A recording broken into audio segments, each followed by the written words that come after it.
Hello everyone, welcome back to my channel. Sorry दोस्तों, video थोड़ा late upload करने के लिए। आप सभी जानते ही थे कि मेरे एग्ज़ाम्स चल रहे हैं। अब लगभग वो ख़त्म हो चुके हैं, तो अब मैं वीडियो रेगुलर अपलोड करूँगी। चलिए अब कहानी पर चलते हैं। पिछले एपिसोड में हमने देखा था कि लेंचा की यादों की वजह से विंग थोड़ा अपसेट हो गया था और वह रोने लगता है, और रोने की वजह से वह उड़ते उड़ते बेहोश हो जाता है और वह गिरने ही वाला होता है कि कोई उसे पकड़ लेता है। अब आगे लैन वांगजी के चले जाने के बाद शेनवी अकेले स्कूल में रह जाता है। वह जाओ युनलान को देखे जा रहा था। जाओ युनलान जो अन्य छात्रों से बात कर रहा था, वह जब भी मुस्कुराता शेनवी को वह बहुत प्यारा लग रहा था। शेनवी का पूरा दिन जाओ युनलान को घूरे जाने में निकल रहा था और शेनवी एक कुटिल मुस्कान लिए बैठा था। वह अपनी आंखों से ही जाओ युनलान के शरीर को ऐसे देख रहा था जैसे वो उसे अभी ही पाल लेना चाहता हो। तभी अचानक एक क्रम्ड पेपर बॉल उसके फेस पर हिट करती है। शेनवी ने इधर उधर देखा तो जियांग चैंग उसे गुस्से में देख रहा था। फिर वह बॉल की तरफ देखने लगा। शेनवी ने वह बॉल उठाया और उसे खोलकर पढ़ने लगा। जाओ युनलान को घूरना बंद करो शैतान। शेनवी ने पेपर पर लिखे शब्दों को पढ़ा और जियांग चैंग को देखा, जो अब जाओ युनलान की तरफ देख रहा था। तभी शेनवी जोर से हंसने लगा, जिससे सभी उसकी तरफ देखने लगे। क्या मैंने जो कहा वह फनी था शेनवी? जाओ युनलान ने पूछा। शेनवी ने तुरंत हंसना बंद कर दिया। जाओ युनलान के मुंह से अपना नाम सुनकर शेनवी को गूज बम्स आने लगे। उसने युनलान की तरफ देखा और दोनों की आंखें मिली। शेनवी युनलान की गहरी आंखों में डूब गया। उसे समझने में थोड़ा समय लगा। कुछ नहीं, दरअसल मुझे कुछ फनी याद आ गया था, शेनवी ने स्मिक करते हुए जाओ युनलान से कहा। ये सुनकर युनलान के कान लाल हो गए। वे शर्माने लगा। शेनवी का ये देखकर मन हुआ कि वह उसे यहाँ से ले जाए और हमेशा के लिए अपना बना ले। जाओ युनलान फिर छात्रों से बात करने लगा और शेनवी बस उसे देखता रहा। उसका हर मूव, उसकी पतले शरीर के कर्व, उसके फीचर्स ने शेनवी पूरी तरह डूब गया था। अब लंच का समय हो गया। सभी छात्र क्लासरूम से बाहर चले गए और युनलान अपने सामान को समेटने लगा। उसके दो मुंह बोले कजिन जियांगचैंग और जिंगचैन उसके साथ ही थे, लेकिन युनलान से बात करने के बाद दोनों झिझकते हुए वहां से चले गए। शेनवी ने मौका देखकर जाओ युनलान की तरफ अपने कदम बढ़ाए। जाओ युनलान, मुझे तुमसे कुछ पूछना है, शेनवी ने युनलान की डेस्क के सामने खड़े होकर पूछा। युनलान उसे देखते हुए कहता है, शेनवी ये क्या है? लंच हो चुका है, क्या तुम्हें लंच करने नहीं जाना? ये कहते हुए वह अपनी सीट पे खड़ा हुआ और अपनी पैंट की डस्ट झाड़ने लगा। ओह, मुझे लंच के लिए जाना है, पर तुम्हें मेरे साथ आ रहे हो पर तुम भी मेरे साथ आ रहे हो। ये कहकर शेनवी ने युनलान का हाथ पकड़ा और उसे खींचते हुए स्कूल के गेट तक ले गया। फिर उसने एक कैब बुक की और उसमें युनलान को बिठा दिया। तुम मुझे कहाँ ले जा रहे हो शेनवी? युनलान ने अपने हाथ को शेनवी से छुड़ाने की कोशिश करते हुए कहा। शेनवी ने उसकी तरफ देखते हुए कहा, चिंता मत करो, मैं तुम्हें कोई नुकसान नहीं पहुंचाऊंगा। मैं सिर्फ तुम्हारे साथ कुछ वक्त बिताना चाहता हूँ और साथ में लंच करना चाहता हूँ। ये कहकर उसने युनलान की नोज टिप को पिंच किया, जिससे शर्म के मारे युनलान का पूरा फेस रेड हो गया। ये देखकर शेनवी हंसने लगा। ये पहली बार था जब शेनवी लापरवाही से बिना किसी चिंता के हंस रहा है। शेनवी उसे फूड स्ट्रीट पर ले गया और उसके साथ हर स्टॉल से कुछ न कुछ खाने लगा। धीरे धीरे उन्होंने बहुत सारी चीज़ें टेस्ट की। दोनों अलग अलग एक दूसरे को अपनी पसंद बता रहे थे। धीरे से धीरे समय निकलने लगा। युनलान ने कहा, तो क्या मैं इसे हमारी पहली फैमिली डेट समझ सकता हूँ? थैंक यू सो मच, बहुत समय बाद मैंने इतना एंजॉय किया। ये कहते हुए युनलान मुस्कुराया। तभी शेनवी ने उसे गले लगा लिया। युनलान इस एक्शन से शर्माने लगा, लेकिन थोड़ी देर बाद उसने भी हग बैक किया। कोई बात नहीं, तुम्हें फिर से ये सब करना हो तो मुझे बता देना। ये कहकर शेनवी उसे लेकर इधर उधर घूमने लगा। थोड़ी बहुत और डिशेस उन्होंने टेस्ट की। वे दोनों एक दूसरे के साथ इतना एंजॉय कर रहे थे कि वे स्कूल जाना ही भूल गए। जब उन्हें एहसास हुआ तो शाम के 6 बज चुके थे। जाओ युनलान कैब लेकर अपने घर पहुंच गया और शेनवी अपने घर पहुंचकर शेनवी अपने जाता है। वह जाओ युनलान के साथ बिताए अपने वक्त को याद करके मुस्कुरा रहा था। वह उसे बहुत क्यूट लगा। पर प्रॉब्लम ये थी कि डेमोन किंग उसे चाहता है, लेकिन शेनवी उसे अब उसे नहीं देना चाहता था। वह सिर्फ मेरा है और मैं उससे किसी और को नहीं होने दूंगा, भले ही मुझे इसके लिए डेमोन किंग का ही सामना क्यों ना करना पड़े। अपने प्यार की रक्षा के लिए मैं सब कुछ करूंगा। और मुझे विश्वास है वांग जी ने भी उस एंजल बी विषयान को अपने लिए पसंद किया है। मैंने उसकी आंखों में देखा है, वह भी उसे अपने लिए चाहता है, लेकिन वह अपने कर्तव्यों की वजह से अपने आप को रोके हुए है और अपनी खोई हुई यादों से वह उसे जल्द ही पहचान जाएगा। यही सब सोचते सोचते शेन भी सो गया। रूपटॉप की घटना के बाद लैन वांगजी अपने आप को शांत करने के लिए दूसरी छत पर बैठ गया। उसका सिर अब भी दर्द कर रहा था। वह उनसे आहत हो रहा था जिन्हें वह याद करने लगा था। उसकी यादों में विंग का चेहरा, उसकी आवाज़, उसकी मुस्कान पूरी तरह से समाई हुई थी। दोपहर का समय था जब लैंजा का सिर दर्द बंद हो गया। उसकी कुछ यादें वापस आ चुकी थी।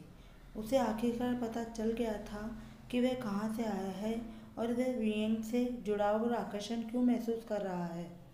वे दोनों स्वर्ग में बचपन के दोस्त हैं और वह स्वर्ग का राजकुमार है और उसका भाई स्वर्ग का राजा लैन चिचेन है।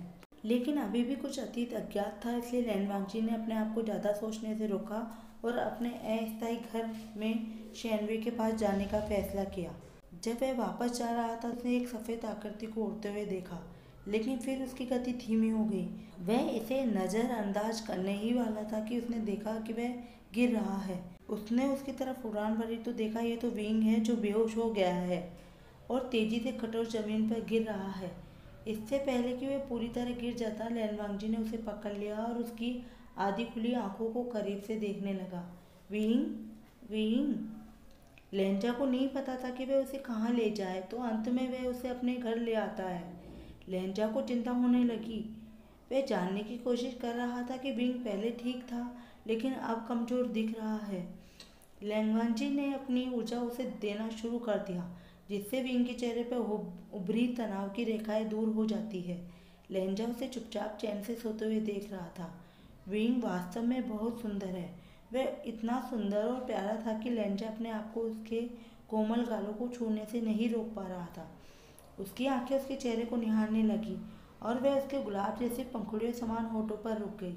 वह धीरे धीरे नीचे झुकने लगा और अपने चेहरे को विंग के चेहरे के करीब ले गया। वो उसके होठों को चूमने ही वाला था कि वह अचानक खड़ा हो गया। लैंजा, तुम क्या कर रहे हो? तुम इसके प्रति आकर्षित नहीं हो सकते। ये तुम्हारा दुश्मन है और मुख्य टारगेट भी। लैंजा ये सब अपने आप से कहते हुए कमरे से बाहर निकल जाता है। उसे अपने आप को शांत करने के लिए ताज़ी हवा की ज़रूरत थी। विंग के जागने का इंतजार करते हुए वह पूरे इलाके में इधर उधर उड़ने लगा। लैंजा को जो कुछ भी याद आया था वह पूरा नहीं था। उनका कुछ हिस्सा अभी भी गायब है। लैंजा के पास बस यादें थी, विंग से पहली बार मिलने की याद, लेकिन बाकी यादें पहेली की तरह उलझी हुई थी। मुझे किसी ऐसे व्यक्ति से परामर्श करने की आवश्यकता है जो मेरी मदद कर सके, और मुझे पता है वह व्यक्ति कौन है जो मेरी मदद कर सकता है। ये सोचते हुए लैंजा ने घर के चारों तरफ और अपने कमरे पर एक बैरियर लगा दिया, जिससे किसी को भी अंदर जाने या बाहर निकलने की अनुमति न मिल सके। वह वहाँ से उड़कर उस जगह जाने के लिए रवाना हो गया जहाँ वह व्यक्ति छुपा हो सकता था। वह जगह इतनी दूर थी कि लैंजा को अपनी शक्तियों का उपयोग करना पड़ा वहाँ शीघ्र से शीघ्र पहुँचने के लिए। कुछ समय की उड़ान के बाद लैंजा अंत में उस जगह पहुँच गया जहाँ वह व्यक्ति छुपा था।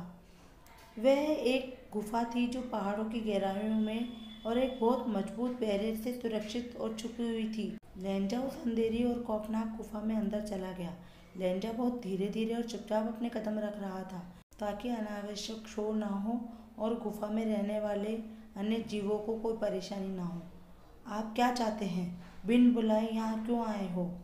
एक गहरी और गूंजती आवाज़ ने पूछा, जिससे लैंजा कांप गया। मैं यहाँ अपने सवालों का जवाब लेने आया हूँ। मुझे पता है आप मेरी मदद कर सकते हैं। लैंजा ने अपने गले में स्टक लंप को निगलते हुए कहा। अचानक एक आकृति लैंजा के सामने आ गई। ये जुयांग था, one of the most strongest demon assassin, जो बेहद निर्दयी और दुष्ट था और वह डेमोन राजा के सबसे कीमती मोहरों में से एक था। पर अचानक किसी वजह से वह गायब हो गया, जिससे डेमोन किंग उससे बहुत क्रोधित और निराश हो गया था। वेल वेल, क्या आइस प्रिंस मुझे अपनी कोल्डनेस से शोभित करने आया है? आपको मेरे इस घर में क्या लेकर आया है?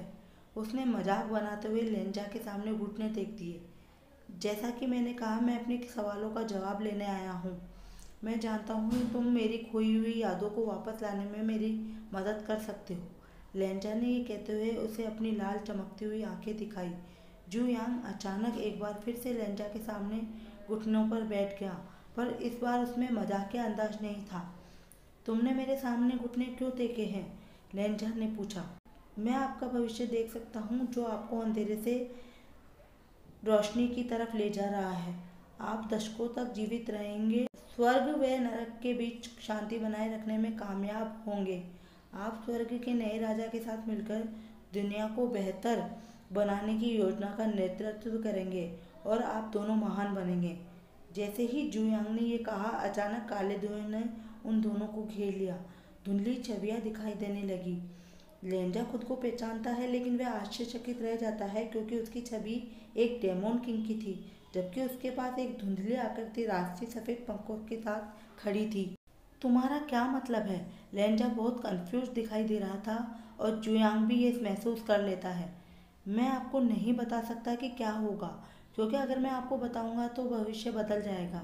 बस इन शब्दों पर भरोसा करें, दूसरों को कभी भी अपना सर्वश्रेष्ठ ना दिखाएं। ये यकीन रखें कि आप जो जानते हैं वह क्यों जानते हैं और वह सब सही है।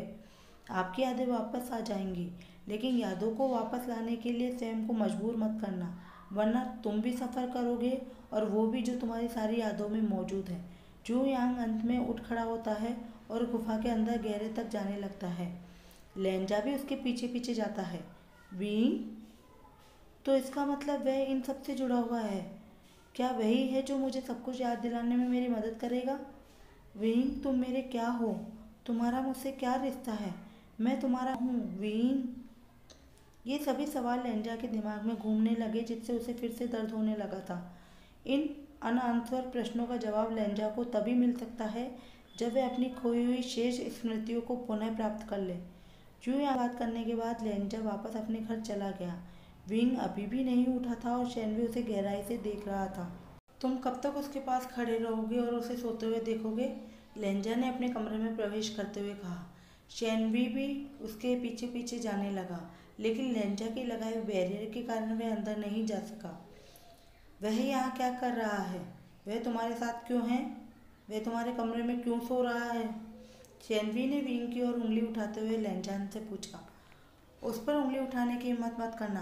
वह मेरा बचपन का दोस्त है और वह अकेला व्यक्ति है जो मेरी खोई हुई यादों को वापस पाने में मेरी मदद कर सकता है।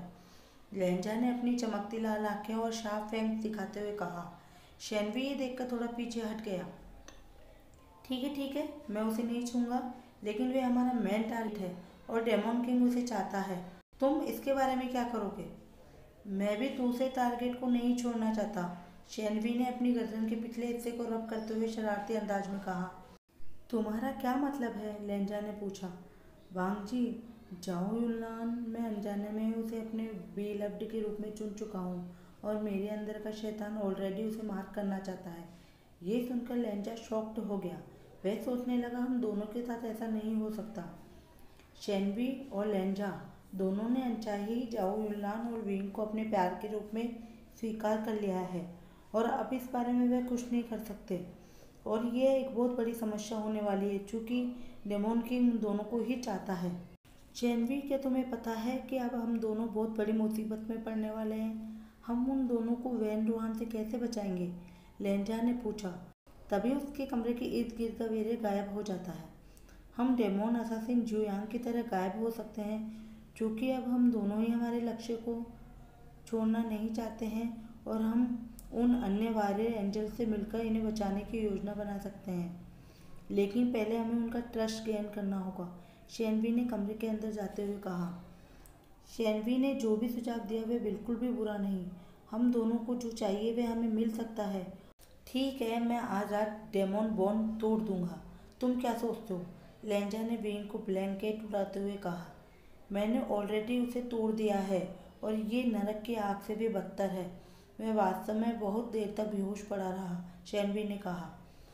ठीक है, मैं तुम्हें अकेला छोड़ देता हूँ, बस ये सुनिश्चित कर लेना कि अपने नैप में डाले गए ट्रैकर को भी आपको हटाना है। मैंने अपना बॉन्ड तोड़ने से पहले ही उसे निकाल दिया था। इसके साथ ही शेनवी ये कहकर वहाँ से चला गया। शेनवी के जाने के बाद लेंजा विंग के पास बैठ गया, उसके चेहरे को प्यार से सहलाने लगा। विंग, मैं तुम्हें डेमोन किंग द्वारा कभी नहीं ले जाने दूंगा। तुम किसी और के नहीं, सिर्फ मेरे हो, सिर्फ मेरे। लेंजा ने विंग के बालों पर हाथ फिराया तथा फिर उसके माथे पर धीरे से एक किस किया। लेंजा वहाँ से उठ गया और अपना डेमोन बॉन्ड तोड़ने की तैयारी में लग गया। लेंजा ने पहले अपनी नैप में लगे ट्रैकर को नष्ट किया तथा बॉन्ड नष्ट करने के प्रोसीजर को स्टार्ट किया। लेंजा ने अपनी हथेली पर एक गहरा कट लगाया और गहरा बनाना शुरू कर दिया, जो कुछ भी होने पर उसे अंदर ही रखेगा। लेंजा ने फिर सिंबल बनाना स्टार्ट किया। जब उसने पूरा कर लिया तो वह बीच में जाकर बैठ गया और प्रोसेस शुरू हो गया। काले धुएं ने उसे पूरी तरह से घेर लिया। तेज हवाएं सर्कल के अंदर घूमने लगी और वह उन मंत्रों को बुदबुदाने लगा जिससे डेमन बोन टूट सकता है। जैसे जैसे डेमन बोन टूटना शुरू हुआ, लेंजान को अपने पीछे हलचल महसूस होने लगी। जब उसने पीछे देखा तो विंग जाग चुका था और उसे हैरान चेहरे से देख रहा था। लेंजा, विंग चिल्लाया और उसके करीब जाने की कोशिश करने लगा, लेकिन सर्कल ने उसे नहीं जाने दिया।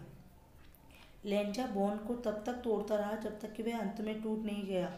डार्क एनर्जी के साथ सर्कल गायब हो गया, जिससे लेंजान कमजोर पड़ गया क्योंकि उसकी ऊर्जा खत्म हो चुकी थी। लेंजान, तुमने क्या किया? तुम ठीक तो हो ना? विंग ने उसे उठाते हुए पूछा। उसने बड़ी आसानी से उसे उठा लिया और धीरे से उसे बिस्तर पर लिटा दिया। विंग ने लेंजा के चेहरे का पसीना पोंछा और उसके बगल में बैठ गया। विंग, लेंजान विंग से कुछ कहना चाहता था, लेकिन उससे पहले कि वह कुछ कह पाता, थकान के मारे और कमजोरी की वजह से उसकी आंखें बंद होने लगी। लेंजान ने अपनी आंखें बंद कर ली और उसकी सामने अंधेरा आ गया। विंग के पॉइंट ऑफ व्यू से विंग भारी सिर दर्द के साथ उठा। वह अपने आसपास देखने लगा, उसे ये सब बदला हुआ लगा। वेट, ये मेरा कमरा नहीं है, मैं कहाँ हूँ? वह बिस्तर पर लेटे हुए चारों ओर देखता रहा। फिर विंग को बिस्तर के किनारे से एक अजीब सी ऊर्जा का एहसास होने लगा। विंग उठ बैठा और जो उसने देखा उसे देखकर वह हैरान रह गया। लेंजा एक अजीब घेरे के अंदर कमरे के ठीक बीच में बैठा था और वह डार्क एनर्जी से घिरा हुआ था, जैसे कि वह किसी तरह का अनुष्ठान कर रहा हो। विंग ने लेंजा को पुकारा, लेकिन सर्कल की वजह से वह कुछ नहीं कर सका। थोड़ी देर बाद सब अपने आप शांत हो गया और लेंजा फर्श पर गिर गया। विंग ने उसे उठाया और बिस्तर पर लिटा दिया। जब लेंजा सो गया तब विंग उसके चेहरे को देखकर मुस्कुराया और उसके बगल में जाकर उसके पास लेट गया और उसे गले लगाकर वह भी सो गया। आज के लिए इतना ही दोस्तों। ये मैंने दोबारा अपलोड किया है क्योंकि पिछले वाले वीडियो में मेरी आवाज़ क्लियर नहीं थी। तो I hope you like it and please subscribe my channel.